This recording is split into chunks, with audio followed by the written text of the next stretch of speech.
I spent months tracking an untouchable criminal, finally earning a six-figure bonus.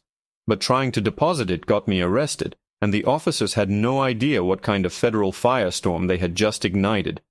The check felt heavy in my hand, but not because of the paper stock. It was the weight of 4 months of my life. 4 months of stakeouts in a cramped minivan, surviving on stale coffee and gas station donuts. 4 months of untangling a web of shell corporations and offshore accounts so complex it would make a spider dizzy. 4 months that culminated in the arrest of a man who thought he was untouchable.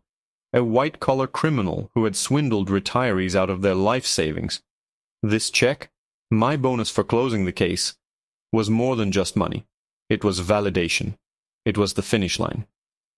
So, when I walked into the polished, sterile environment of Prestige National Bank on a Friday afternoon, I was feeling good. I was wearing a simple pair of jeans and a plain gray hoodie. My hair was pulled back in a messy bun. I was off the clock, and for the first time in what felt like forever, I just wanted to be a normal person running a normal errand. I was Maya, not Special Agent Collins. I just wanted to deposit my check, maybe grab some celebratory takeout, and crash on my couch for 72 straight hours. I approached the counter and slid the check and my driver's license under the glass to the teller. She was a woman in her late 40s with a severe blonde bob and a smile that didn't quite reach her eyes. Her name tag read Brenda. Brenda's smile faltered as she looked at the check. Her eyes, magnified by her glasses, darted from the six-figure amount to my face, then back to the check. She picked it up, holding it by the corners as if it were contaminated. "One moment," she said, her voice suddenly a full octave lower. She stood up and walked briskly toward a glass-walled office in the back. I sighed. I knew this song and dance. It was a large amount, and I was me, a black woman in a hoodie. I didn't fit their picture of someone who would be holding a check like this. I leaned against the counter, trying to project an aura of patience I definitely wasn't feeling. I could feel the eyes of the other patrons in the bank on me. The whispers started like the rustling of dry leaves. A few minutes later, Brenda returned, flanked by a man in an ill-fitting gray suit. He had the self-important posture of a man who wields a tiny amount of power like a king's scepter. This, I presumed, was the manager. "Ma'am," he began, not even bothering to look at me directly, instead addressing a spot on the wall somewhere over my shoulder. "We have some concerns about the legitimacy of this item." "It's a check," I said, my voice calm and even. Years of interrogation training kicking in. Never let them see you sweat. "It's a bonus from my employer. The funds are legitimate." "And who is your employer?" he asked, his tone dripping with condescension. He finally looked at me, his eyes scanning my simple clothes with undisguised disdain. "I work for the federal government," I said, keeping it vague. The last thing I wanted was to flash my credentials over a simple bank deposit. It would create a mountain of paperwork and unwanted attention. The manager, Mr. Abernathy, according to his desk plaque, let out a short, humorless laugh. "The federal government. Right. Look, we're going to have to hold this for a few days to verify the funds." "That's not acceptable," I said, my patience starting to fray. "You can call the issuing institution. The number is right there on the check. You can verify it right now." Mr. Abernathy exchanged a look with Brenda. It was a look I'd seen 1,000 times before, the kind of look that says, "See? Just like we thought." "I don't think you're in a position to be making demands," he said, puffing out his chest. "We believe you're attempting to deposit a fraudulent check. And we have a zero-tolerance policy for that." He picked up his phone. "I'm calling the police." My blood ran cold. The police. For a split second, pure, unadulterated rage surged through me. I could have reached into my bag, pulled out my badge, and watched the smug superiority drain from his face like water from a sieve. I could have made his life, and Brenda's, a living nightmare. But that wasn't the protocol, and part of me, the stubborn, exhausted part, just wanted this to be over. This was a civilian matter. It was a misunderstanding. Surely the police would sort it out. 2 officers arrived in less than 5 minutes. They were young, burly, and carried themselves with the kind of swagger that suggested they were expecting a fight. Mr. Abernathy met them at the door, pointing a trembling, accusatory finger in my direction, while whispering feverishly. The officers strode over, their hands already resting on their holsters. "Ma'am, I need you to put your hands on the counter," the taller one said, his voice a flat, commanding baritone. The entire bank had gone silent. Every eye was on me.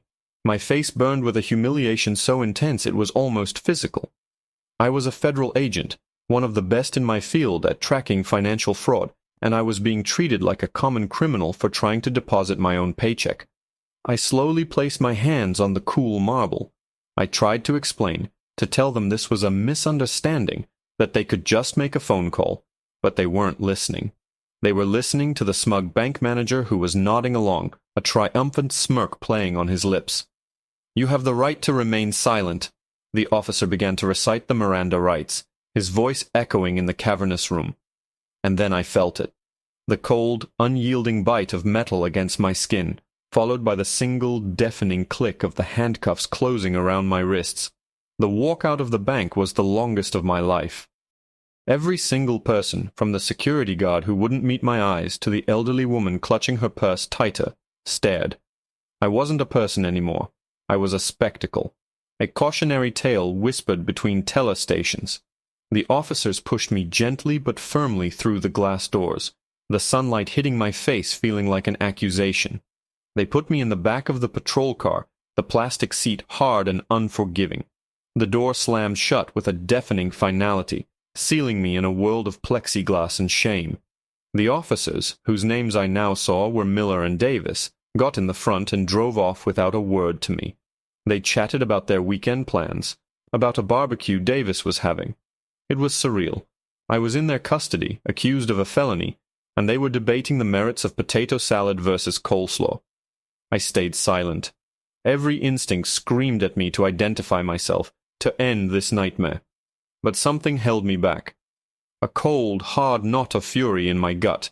They hadn't wanted to listen in the bank.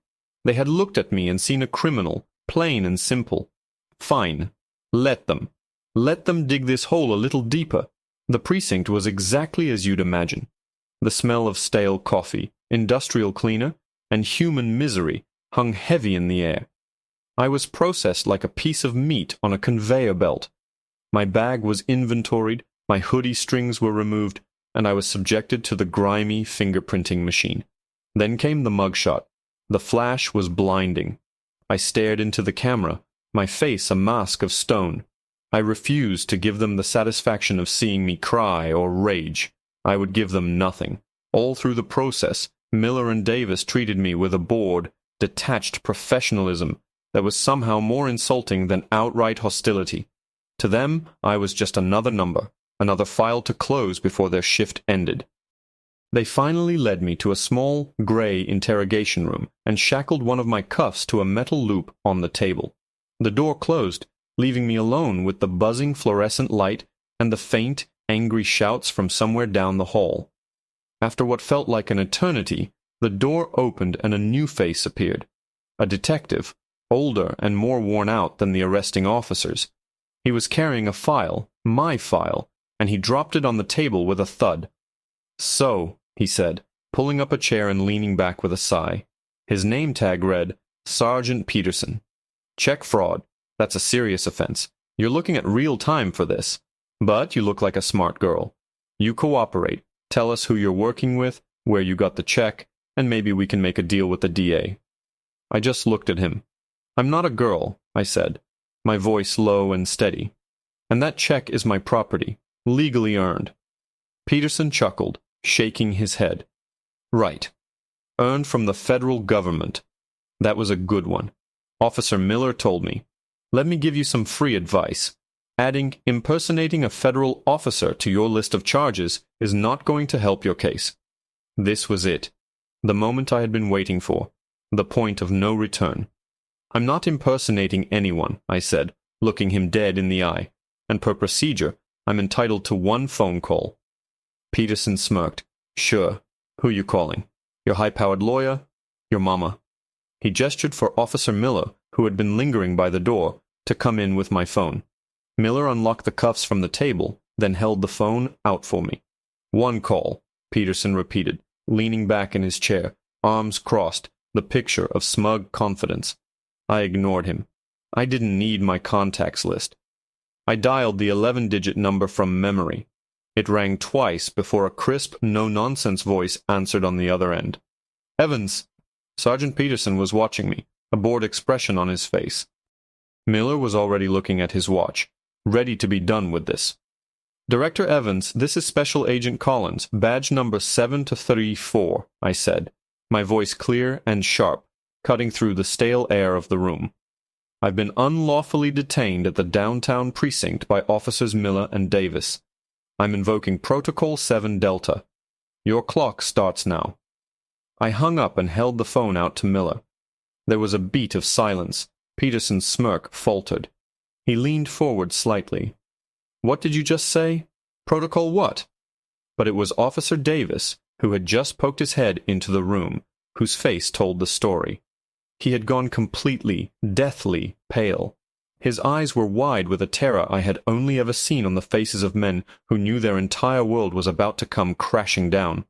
He looked at Peterson, his mouth opening and closing like a fish, but no sound came out. He knew exactly what I had just done. The change in the room's atmosphere was instantaneous and absolute. The air went from stale and stagnant to crackling with electricity. Protocol 7 Delta was a ghost story, a boogeyman whispered about at interagency briefings.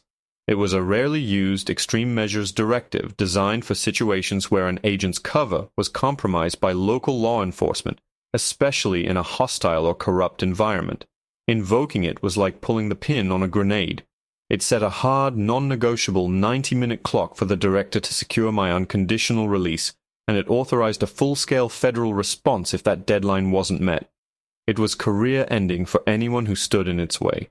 Sergeant Peterson, a man who probably hadn't felt genuine fear since his rookie year, was now staring at me as if I had sprouted a second head.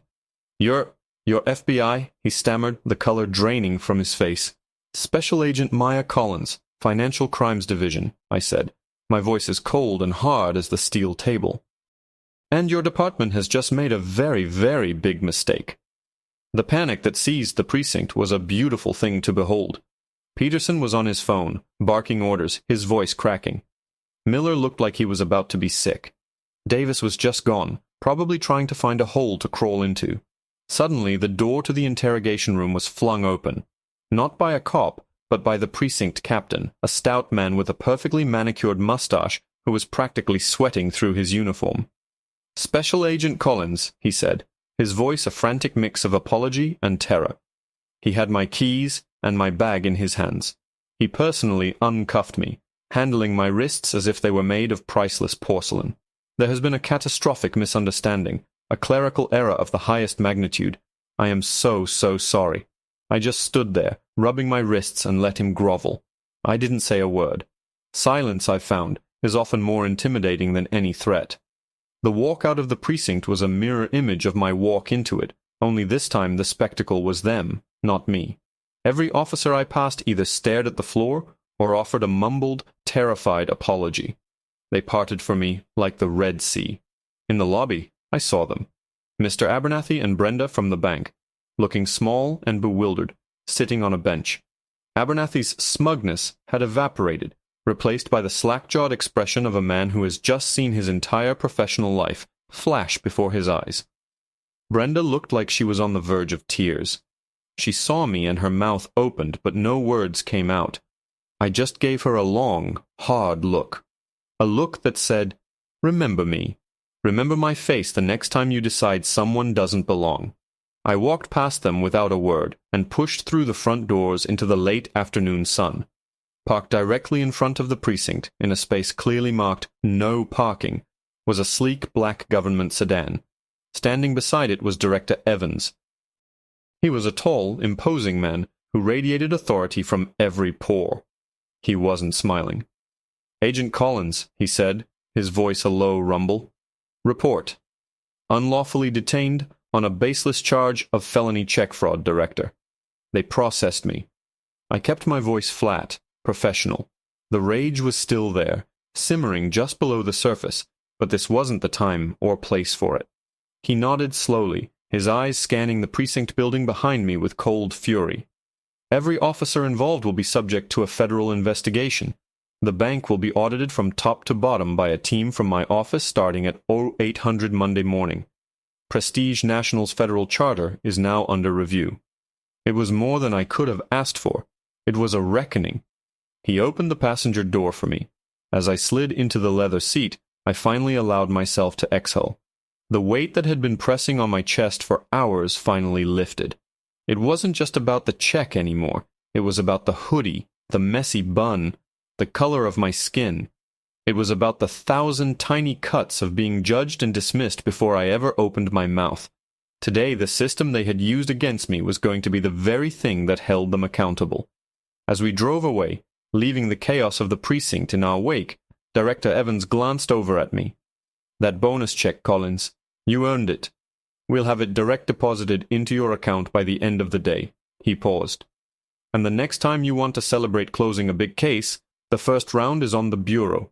A small smile finally touched my lips. "I'll hold you to that, sir." I leaned my head back against the seat, the exhaustion hitting me like a physical blow.